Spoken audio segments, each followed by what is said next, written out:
Assalamu alaikum students. I hope all of you are feeling well. Let's discuss the value of the week first, which is truthfulness. Students हमेशा सच बोलें, चाहे आपको वक्ती तौर पर किसी का डर ही क्यों ना हो, क्योंकि ये एक अच्छे इंसान की बुनियादी खूबियों में से एक खूबी है। आज हम नज़्म एक गाय और बकरी के अहम निकात को दोहराते हुए मशकी काम और सवालात के जवाबात नोटबुक में लिखेंगे। इस नज़्म के शायर अल्लामा मोहम्मद इकबाल हैं और उन्होंने एक गाय और बकरी के अलावा और भी बहुत सी नज़में बच्चों के लिए तहरीर की हैं। चरागाह का मंज़र इतनी खूबसूरती से अल्लामा इकबाल ने हमारे सामने बयान किया है कि एक तस्वीर सी हमारे जहन में उभर आती है। जैसे वो कहते हैं कि इस बहार का मंज़र बयान नहीं किया जा सकता, जहाँ पे हर तरफ साफ़ नदियाँ बह रही थीं और वहाँ अनारों और पीपल के सायादार बेशुमार दरख्त थे। एक बकरी चरते चरते नदी के पास आ निकली। जब ठहर कर उसने इधर उधर देखा तो पास एक गाय को खड़े हुए पाया। और बाकी तमाम नज़्म गाय और बकरी के मुकालमे पर मुश्तमिल है। मुकालमे का मतलब दो या दो से ज़्यादा लोगों का आपस में बातचीत करना है। इस नज़्म से हमें ये सबक मिलता है कि हमें किसी की बुराई नहीं करनी चाहिए, बल्कि अच्छाई भी याद रखनी चाहिए।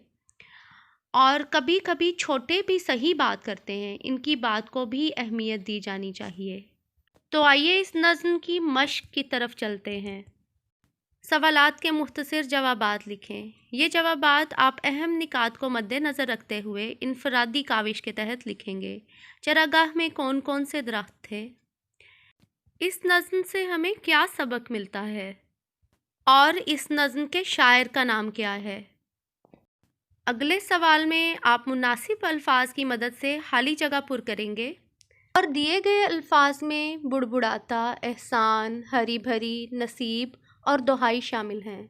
जैसे हम पे एहसान है बड़ा उसका, इसी तरह आप बाकी खाली जगह भी मुनासिब अल्फाज की मदद से पुर करेंगे। सवाल नंबर 3 है, दिए गए अल्फाज के मुतरादिफ लिखिए। जैसा कि आप पहले से जानते हैं कि मुतरादिफ अल्फाज हम मायनी अल्फाज को कहते हैं। जैसे दरख्त का मुतरादिफ है शजर, इसी तरह आप बाकी अल्फाज के मुतरादिफ भी लिखेंगे। सवाल नंबर 4 है, इन अल्फाज के मुतज़ाद लिखिए। जैसा कि आप पहले से जानते हैं कि मुतज़ाद का मतलब उलट अल्फाज है। जैसे बहार का मुतज़ाद है हिज़ां, इसी तरह आप बाकी अल्फाज के मुतज़ाद भी तलाश करके लिखेंगे। सवाल नंबर 5 की तरफ चलते हैं।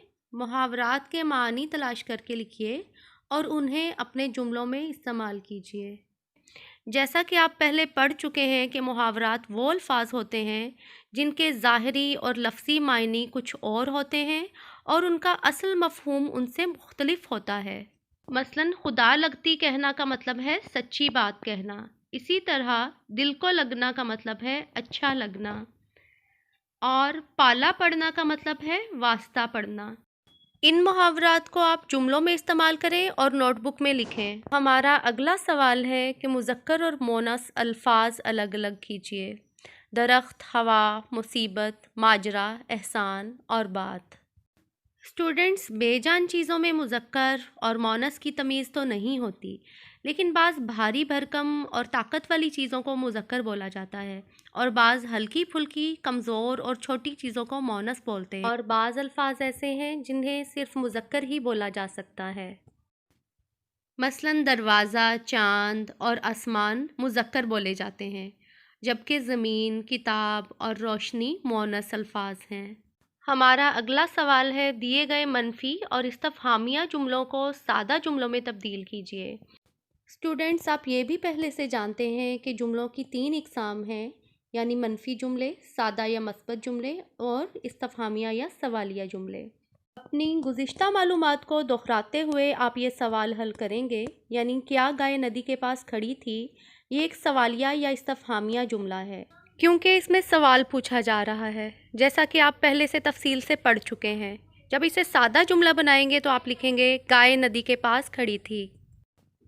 मश्क के आखिर में एक सरगर्मी भी दी गई है। ये अल्फाज हरूफ तहज्जी के एतबार से खुशखत लिखिए। बहार, तायर, कलाम, ज़िंदगी, खुशियाँ और गिला। स्टूडेंट्स, उर्दू के हरूफ तहज्जी से तो आप वाकिफ़ ही हैं, जो कि तादाद में 38 होते हैं और उनकी एक ख़ास तरतीब है। इस तरतीब को मद्देनज़र रखते हुए हम इन अल्फाज को नए सिरे से तरतीब से लिखेंगे। مثال کے طور پر بہار کا پہلا لفظ بے ہے جو کہ الف کے بعد آتا ہے، اور الف سے شروع ہونے والا کوئی بھی لفظ یہاں موجود نہیں ہے، اس لیے بہار سب سے پہلے لکھا جائے گا۔ اسی ترتیب کے تحت آپ باقی الفاظ بھی لکھیں گے۔ آج ہم نے جس نظم کے بارے میں پڑھا اس کا نام ایک گائے اور بکری ہے، جس کے شاعر کا نام علامہ محمد اقبال ہے۔ یہ نظم ایک گائے اور بکری کے درمیان ہونے والا مکالمہ ہے۔ اس نظم سے ہمیں یہ سبق ملتا ہے کہ ہمیں دوسروں کی برائیاں ڈھونڈنے کی بجائے ان کی اچھائی کا بھی ذکر کرنا چاہیے اور چھوٹوں کی بات کو بھی اہمیت دینی چاہیے۔